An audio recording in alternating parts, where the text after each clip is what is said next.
Hey, did you just roll up to the border in line with car, 100%, bro? Oh, so much anxiety. Talk about anxiety. No, you can't come in. No, Did you probably cross some illegally too? 100%. That was the first goal. You're talking about goals. That was the first one. Get to Montana. Bad Montana. I get there. I'm standing in line. I'm Brazilian, bro. I've been deported. Okay. I know a thing or two about borders. Like the anxiety I have to this day when I land in Canada, I get anxiety going through that because they treated me so bad for years. Wow. Because once I come back after that woman gave me the scholarship, every single time I gave that guy or that woman the passport, like I don't know what he saw on the computer, but a red light went out, and he would ask me, "What'd you do in Canada?" And then I'd explain. He sent me to the second room. I'd be in there for hours, question till they let me go. So max anxiety. I get to the US with 2 horses, a Sorrel and a yellow horse, a Palomino.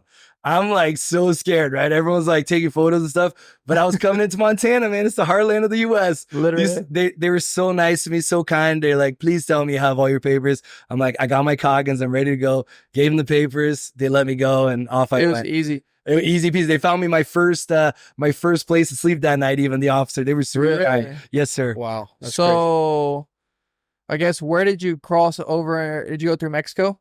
So yeah, I went through Presidio down in Texas into Mexico.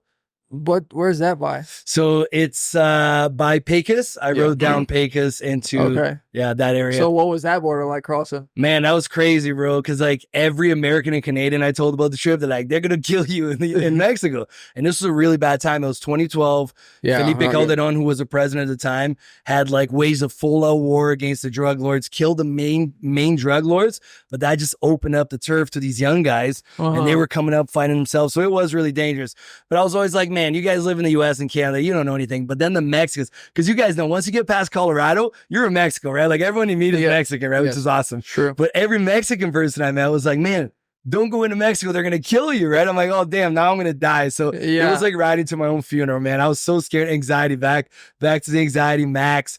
But honestly, bro, like no country celebrated my trip like the Mexican. Did you carry a gun or anything? No, because it was you like, probably can't cross right? with it and all that. Yeah, you can't. So I had pepper spray in the US for bears, but in Mexico, I had God. That was it. Pepper spray for bears. Yeah, man. But that pepper imagine it would jack up a person too if he had to do it. Yes. If he had to use right. it. Sometimes guns just complicate things, you know what I mean? But there with the animals, like I was riding 3 bears a day in some parts of the world, you know, grizzly bears. I wish I had a gun for those animals, but people is tough. Okay, but you said the drug lords. Is that the reason you said people in Mexico celebrate you more than anybody? I guess that's the story of. I mean, how did you even know he was a drug lord? You said a drug lord. So this was in Mexico. I never really came in contact with drug lords. Like I knew they were around. They were at the parties. It was in South America. This was in Central America. So Guatemala, Honduras, Nicaragua. That's when like it got really scary because they control everything. And like in Mexico, the border problem started. I could only get 2 horses legally into Mexico as a foreigner. So the 3rd horse had to get taken illegally through the Rio Grande. So then everything started going bad. Then when we got to Guatemala, the first border, then it was just impossible because they have no rules there. You show up with 3 horses at the border, these guys don't even know what to do with you, right? And then they want money, and there is so much corruption and so dangerous. So then I started befriending these drug lords because they don't ask you who you are. I'm going through the mountains, right? The same paths. They cross cocaine, AK-47s, whatever. So there you have to let them know because if they don't know who you are, they're going to kill you first and then find out whose body it was. Right. So Guatemala to Honduras, I spent 3 days in this guy's house. He had a mansion, a petting zoo in his house. He had an exact replica of the last meal, that table. He had that. He made it. Like the Last Supper? The Last Supper, yes. The Last Supper. He got that made like hundreds of thousands of dollars. And like this, everyone armed, bro. Like kids, 9-year-old kids already packing heat, AK-47s everywhere.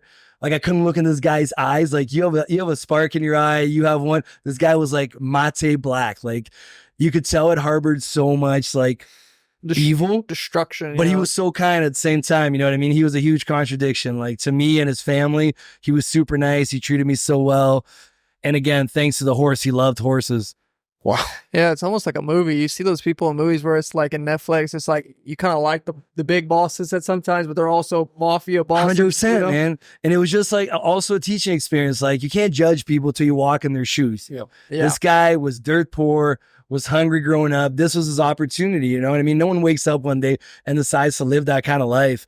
And he was a human. Like he had two sides to him. He was very scary, but he was also a really nice guy.